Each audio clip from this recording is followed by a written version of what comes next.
Good evening. My name is Peter Waygang. I am the Secretary of the Citizens for Direct Democracy. I hope that some of you have seen me before. That would be very reassuring.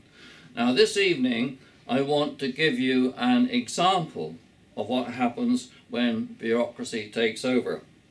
In previous videos we discussed this situation by a theoretical exploration, and we showed that bureaucrats by their very design are inefficient and costly at delivering public services.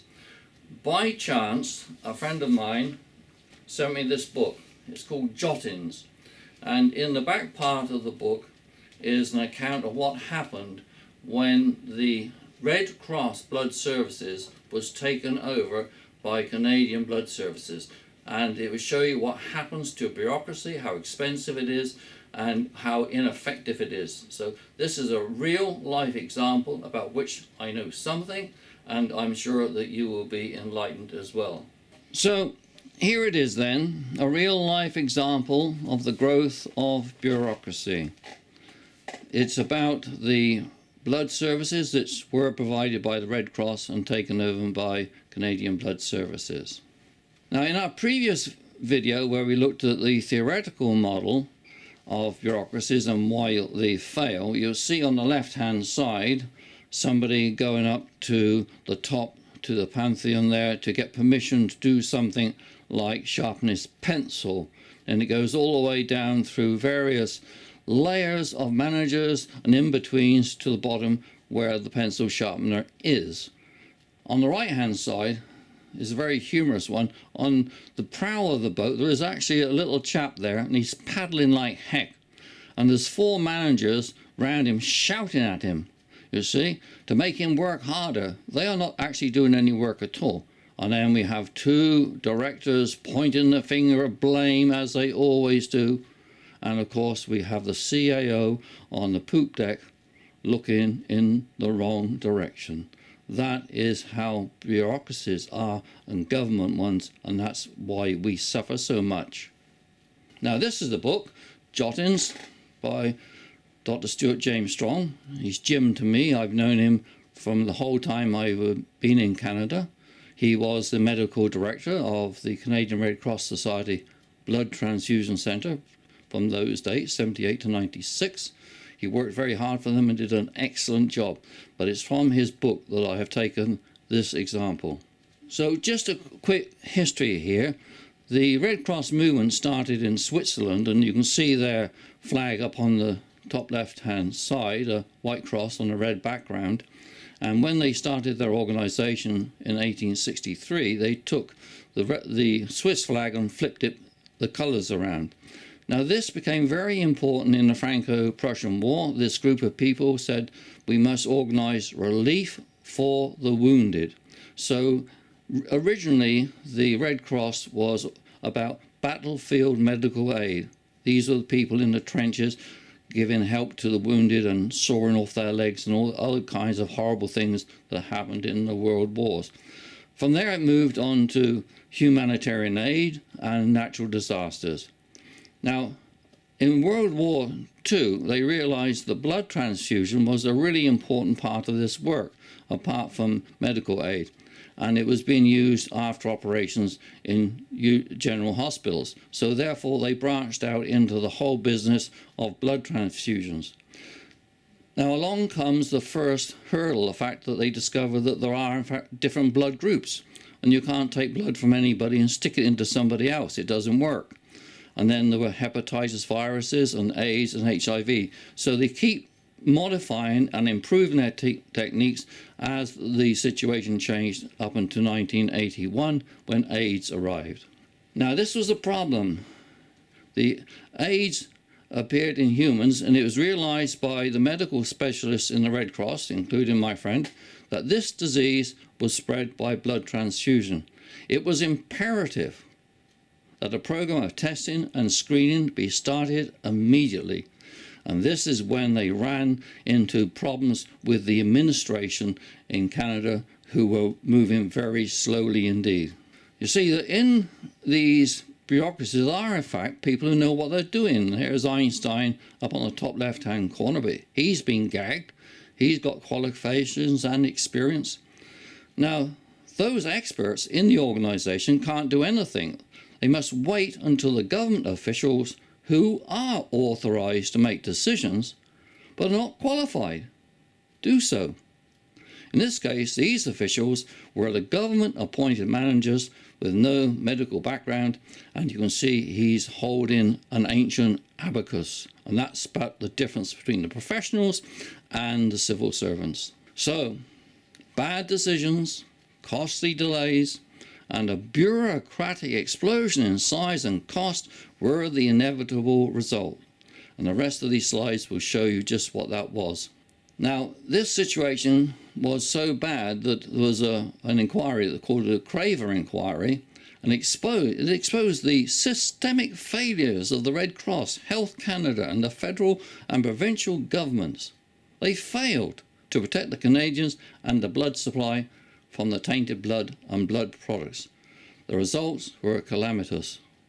The tainted blood crisis in our country's largest and most tragic health crisis. Now, they say the tainted blood crisis impacted over 30,000 Canadians when they were infected with HIV and hepatitis C. It's estimated that over 8,000 Canadians will die as a direct result of this preventable tragedy. Now, this, of course, is a historical statement now, but about that many did die, and it was mainly due to the administration being so long over taking the advice of their professional staff. And as Jim said in his book, when things go wrong, the administrative reaction is often to increase bureaucracy, regulation, and centralization, and that is typical of the growth of bureaucracies. Now, this is a very complex chart, but it's kind of important. On the left-hand side, you see a column, and the pink stuff at the top is the number of people who are paid by this new bureaucracy, the Canadian Blood Services. 4,300 of them. They are supported by 17,000 volunteers who do the real work. These are the people who set up the clinics and attend the patients and so on and so forth. So it's a volunteer-driven system who do the work, and on top you have this administration. On the right hand side you'll see a red section, and that is the red section is the number of people on the staff who are getting over 100,000 a year, and you add it up and it comes to almost $54 million is being paid out to the top 404 people. And at the right at the top you see on the right hand side a yellow star. That is the CAO, who gets $775,000 a year. And down below him you see 4 other people who get over $400,000 a year. Now this is a rectangular hyperbola shape, the whole shape is, and it is typical of dictatorships. It is typical of the way that mafia is run, and it's typical of the way government bureaucracy is run. There is a top dog, and he really is a top dog, and everybody must cow down to him. But you see the grey area at the bottom, those are the people who are really doing the work. The total cost, $279 million, and add in the top, so you got a total cost of $330 million to run this services, which was effectively done by the Red Cross.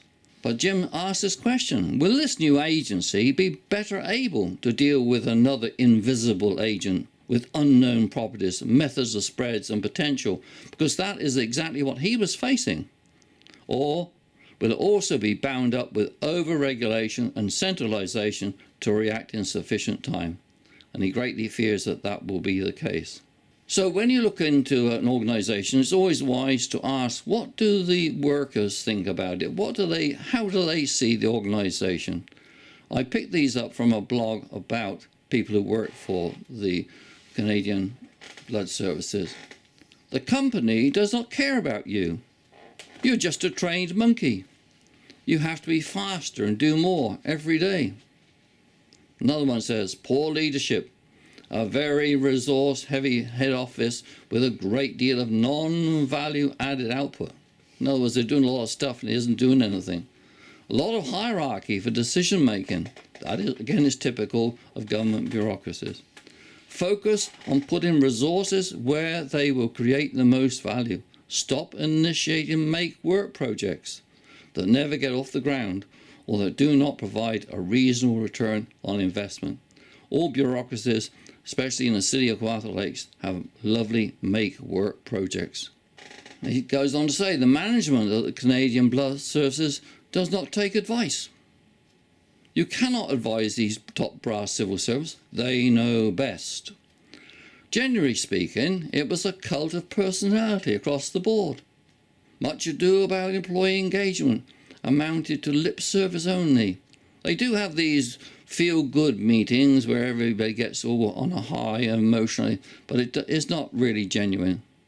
Managers are extremely poor and consistently play favourites, leading to good people leaving or getting the positions eliminated. Some people get very frustrated with the civil service and they have a chance to get out and really do something more creative. They are gone. Now the big hoax is that the managers everywhere would like to think that they have a very difficult job and they should be highly paid, and that it's much more important to pay them a lot of money than it is the skilled worker. Now that is a lot of hooey. Let's see what happened to Rolls-Royce in England. Now I was in England when this happened last year. Rolls-Royce had a problem. They cut 4,600 jobs. Where did they cut them? Managerial and administrative roles. Most cuts in middle management jobs. 33,000 non-manufacturing jobs are too many for a business of our size. Corporate and support jobs were gone. Management layers and complexity, including with engineering, they were gone. But what did they actually do? They ramped up production, because Rolls-Royce appreciates that the only people who are important in their company are the men and women on the lines who actually make cars. And they chucked out all the supervisory staff, got more people in making cars, and they made twice as many as 5 years ago. That is what could happen to us. If we could get rid of all these upper management people, we could have our potholes filled properly. Now, to carry on with this idea of the hoax, let's just look at this situation with Kawartha Dairies. I went along and had a chat with them, and fundamentally, all around us, they have a lot of cows. They go to the cows, they collect their milk, they bring the milk in to their central processing plant, which is clinically almost the same as blood treatment, not quite, but they test everything, they measure everything, they weigh everything, and the cows also have to be of the right sort. And then out the door comes various products, butter and milk and ice cream and so on and so forth. Then they are sent off to various places for sale. So it's a distribution network which starts with collecting the fluid and changing it into other stuff. Now let's look at the other one. Distribution of blood products, exactly the same. We go out, we collect fluid from people, blood preferably. It goes to a laboratory where it's all collected and cleaned and tested and measured and made into a product. And that's blood platelets and so on. And then off it goes to various hospitals. Exactly the same distribution pattern. Now, is that difficult to do? Of course it is not difficult to do. You don't need any intelligence to do that at all. And in fact, you can now get free software on the internet. And here it is. Here are 3 software packages which you can get on the internet which do all this distribution stuff for you. So don't let anybody tell you that distribution is difficult and requires a very, very highly paid person to run it. It's more important to pay the driver well so it gets to the right place at the right time. Now, so way back then in 1981 there was this problem of HIV. Nobody knew it was coming, nobody knew what it was, and it created this great furor where the Red Cross was taken over. This year, last year, 2018, Health Canada actually oversees the Canadian Blood Services, and this is what they found. There is no process in place to ensure the labelled volume of the aspherized platelets is accurate. There's no process in place even. So there were incorrect volumes on the end label. So stuff is coming out of this process now, which is incorrectly labelled. This is an error. There are no process or controls in place to verify the volume on the working process or final end label is accurate. So we have this $330 million organization with a CAO getting $775,000 a year, and they can't even label anything properly. And this is what happens to bureaucracies. They trip over their own feet. So, in a nutshell, here we have it. An efficient local system, the Red Cross, had a problem caused by bureaucratic delays and posturing. My friend Jim worked for them as a volunteer, and after that he was on a salary of less than $1,000 a year. It makes the $775,000 a year now look absolutely outrageous. So, of course, a little problem, all the bureaucrats, they jump in all over it to take care of it, and they create a monster. And it's a not-for-profit organization. Not-for-profit, to me, implies some sort of volunteer grassroots thing, but no. This not-for-profit is really big business. Top salary was $775,000. Bureaucracy now costs over $300 million. And the customer-related work is done by the volunteers. The intellectual level of work is low. It is not rocket science. The system is fraught with cronyism, top-down control, and low efficiency. And now, after all that money, they still have a problem that they made for themselves. So this is what happens to bureaucracies. Our model that we had in our previous video has been borne out by this wonderful example. So in conclusion, you can see why I and the Citizens for Direct Democracy are absolutely against bureaucracy. We know it costs too much, it's inefficient, and it must go. In fact, there's a wonderful paper which you can find on our website called Bureaucracy Must Die. And I believe it must die if we the people are to live. So once again, please circulate this video, like us with a little tick mark, and if you have any spare change in your pocket, please send it our way. All the organizations like ourselves and like the Health Coalition, we're all struggling to get enough money to actually inform the public of what we are doing, and we're doing it for their benefit. Thanks very much.